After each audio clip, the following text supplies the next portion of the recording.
Hinostage ng isang lalaki ang kanyang isang taong gulang na anak sa Taytay Rizal kagabi. Ang suspect na naaresto rin itinuturong ng gahasa sa menor de edad na anak ng kanyang kinakasama. Sensitibo po ang balitang ito na tinutukan ni EJ Gomez. Stranded ang mga motorista sa bahaging ito ng C6 Road, Barangay Santa Ana sa Taytay Rizal kagabi. Sarado ang kalsada dahil sa hostage taking na nagsimula ng pasado alas 7. Puno ang kalsada ng mga tao. Pinanood nila ang lalaking ito na nang hostage ng sariling anak na babae na 1 taong gulang pa lang. Tinutukan ng 26 anyos na sospek ang anak ng patalim. Ilang beses na paupo at tayo ang hostage taker. Bitbit ang parehong patalim at kanyang anak. Tumagal ng mahigit 1 oras ang negosasyon ng otoridad bago sumuko ang sospek. Okay, salamat! Nagtamo ng sugat sa leeg ang bata. Agad inaresto ang sospek. Ayon sa pulisya, nakipag-away muna sa live-in partner ang sospek bago hinostage ang anak. Gusto niyang takasan yung krimen na ginawa niya. Reportedly, ninulis niya yung kanyang stepdaughter. Kwento ng live-in partner ng sospek, nakita niya raw mismo sa loob ng bahay nila na hinahalay ng sospek ang anak niyang babae na 13 anyos. Nalaman din daw niyang matagal na itong ginagawa ng live-in partner. Ginawa niyang halo sex toy. Yung bata, tuwing may pagkakataon siya, nire-rape niya. Umuwi raw sa probinsya ang sospek para tumakas. Di nila namalayan na nakapasok ito ng bahay kahapon at nagwala. Hinablot daw nito ang 13 anyos na biktima at nasugatan ng dalang patalim. Pati ang ka-live-in nasaktan din. Pagkatapos po nun, tumakbo na siya hanggang palabas dun sa hanggang highway na. Dala-dala na po yung baby. Binaliktad niya ng gano'n yung bata. Sabi niya, hindi lang ako ang mamamatay ngayon. Mandadamay ako. Pwede natin kasuhan ng violation of anti-violence against women and their children. And yung alarmism scandal and of course yung batas pambansa bilang 6, yung meron siyang dalang patalim. Yun ang ginamit niya sa pang-hostage. Nakakulong sa Taytay Municipal Police Station ang sospek. Para sa GMA Integrated News, EJ Gomez, nakatutok, 24 oras. Nagtaboy na naman ang Philippine Coast Guard ng mga barko ng China na malapit lang sa Zambales. At ang isang barko ng China gumamit pa ng nakabibigay umanong acoustic device bilang depensa. Nakatutok si Nico Wahe. Ang malakas na wangwang na yan ay tinatawag na Long Range Acoustic Device o LRAD. Ayon sa PCG, ginamit ito ng Vessel 3103 ng China Coast Guard kahapon habang tila nakikipagpatintero sa BRP Cabra sa Zambales. This is also our first time to experience itong paggamit ng China Coast Guard ng long-range acoustic device na ang sabi ng ating mga tropa, masakit sa pandinig, no? At very close proximity dito sa barko.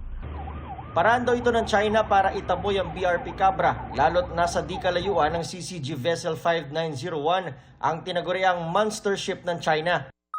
May hirapan silang mag-move forward because BRP Cabra is just a few 100 yards away sa China Coast Guard. China Coast Guard Vessel 3103, Mrs. Philippine Coast Guard Vessel, BRP Cabra, MRRB 4409. We do not possess any legal authority to patrol within the Philippines exclusive economic zone. You are directed to depart immediately. Pero ayon sa PCG, tagumpay nilang napalayo ang mga Chinese vessel. The first day that we monitored the China Coast Guard monster ship was at 54 nautical miles.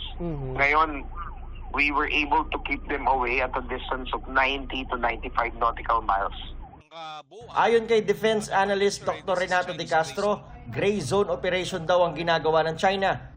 Gumagamit sila talaga ng coercive actions, harassment, and other measures short of the actual use of force, no?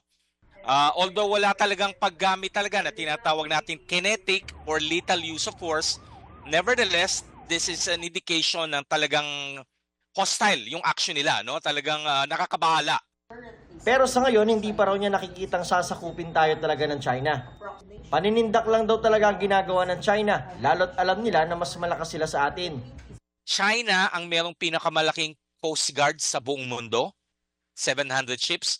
China rin ang merong pinakamalaking Navy sa buong mundo.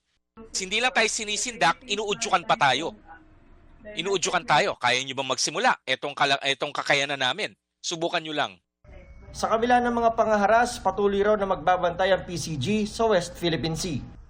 Sinusubukan pa naming makuha ang pahayag ng Chinese Embassy kaugnay nito. Para sa GMA Integrated News, Nico Wahe, nakatutok, 24 oras. Maayos sa pangkalahatan ang isinagawang mock elections ayon sa COMELEC. Yan din ang puna ng ilang nag-obserbang election watchdog at tiwala raw silang maayos ang ilang nakita ng mga problema. Nakatutok si Von Aquino. Sa kabila ng ilang aberya sa mock elections kahapon tulad ng mga balota na iniluwa ng Automated Counting Machine o ACM kahit walang problema, tiniyak pa rin ng COMELEC na sa pangkalahatan, naging matagumpay ito pati ang isinagawang mock election sa Singapore. Sa Singapore, sinubukan naman natin ang overseas voting, naka 100% transmission rate po tayo. Simula pa po noong 2010 nang tayo mag-automate, may mga akusasyon at mga aligasyon na baka daw po magkaroon ng signal jammers at and therefore may interrupt yung transmission ng results, pero wala naman pong napatunayan simula noong 2010 na kaya pong interrupt yung mismong transmission. Sa obserbasyon ng National Citizens Movement for Free Elections on NAMFREL, dapat pang paigtingin ang training ng mga teacher para magamay nila ang pag-operate ng ACM. Medyo may procedural refinements lang na kailangan kasi mukhang hindi paggamay ng mga teachers kung ano yung nilalaman sa general instructions, no, na nilabas ng COMELEC. Nais din daw nilang ma-assess ang canvassing at ang transmission nito. Gusto rin namin ma-assess kasi wala kaming access dun sa NBOC, no. Hindi namin alam kasi you have to compare it also. Natanggap nila pero yung natanggap pa tama. Yun yung magandang comparison. Sabi naman ng Parish Pastoral Council for Responsible Voting o PPCRV, normal naman na magkaroon ng maliliit na problema sa mock elections. Overall and generally speaking, kahit naman ng mga nakaraang mga mock elections natin, meron talagang mga ganitong mga konting sabihin natin hiccups, no? Pero ang maganda niyan, mailalagay rin na inputs yan doon sa gagawing improvement pa. Kinumpirma naman ni COMELEC Chairman George Erwin Garcia na tuloy ang pag-imprenta ng balota bukas. At all cost, kinakailangan tayo ay makapag-imprenta ng balota by tomorrow. At therefore, kahit na may mga kaso pa sa ating katas-tasang hukuman, ay magtutuloy-tuloy po tayo sa ating pong pag-iimprenta. In fact, tayo po ay sumulat na sa ating kagalang-galang na punong mahistrado. Hanggat walang additional TRO, kami po ay magtutuloy sa pag-imprenta ng balota. Handa na po kami by tomorrow. Para sa GMA Integrated News, Von Aquino, nakatutok, 24 oras. Pasiklaban sa indakan at kasuotan ng mga tribong naglaban-laban sa Tribes Competition na bahagi ng Dinagyang Festival. At mula sa Iloilo City, nakatutok live si Kim Salinas ng GMA Regional TV. Kim? Pia Halavira, happy Dinagyang mga kapuso. Hindi nagpahuli ang 8 tribo na kalahok sa Dinagyang Tribes Competition. Lahat ay nagpakita ng talento, creativity at world-class na galing na performance na tatak Ilonggo. Pananampalataya, pagkakaisa, mga sinaunang kwento at pagpapakita ng pamumuhay noong unang panahon na sumasalamin sa makulay na kultura ng mga Ilonggo. Yan ang bida sa performances ng mga tribong kalahok sa Dinagyang Tribes Competition. 8 tribo ang nagpasiklaban. May kanya-kanyang pasabog. Mula sa props, costumes, at energy ng dancers. Sa color parang mas maganda ngayon. I highly recommend Dinagyang. The reason is kasi ma-feel mo talaga at saka enjoyable talaga. Tama ka na, Miguel. Ang kasadya sa ilang pagsaot, ang different nila nga mga props. Libo-libo ang nagtipon at nanood sa mga activity area sa lungsod. Bago ang dinagyang tribes competition, nagsagawa muna ng misa sa San Jose Placera Church. Mahigpit din ang seguridad na ipinatutupad ng mga otoridad. Pia, hanggang ngayon, hindi pa rin nawawala ng energy ang mga Ilonggo at siyempre ang mga bisita sa paglilibot dito sa Calle Real area kung saan ay sumasabay sila sa pag-memory-making o pagsasayaw at saka rin pag-picture taking sa mga tribo. Mamaya ay i-anunsyo na ang magiging kampyon sa iba't ibang kompetisyon sa dinagyang festival ngayong taon. Yan ang latest mula dito sa Iloilo City, Halabira. Viva kay Senyor Santo Niño. Balik sa iyo, Pia.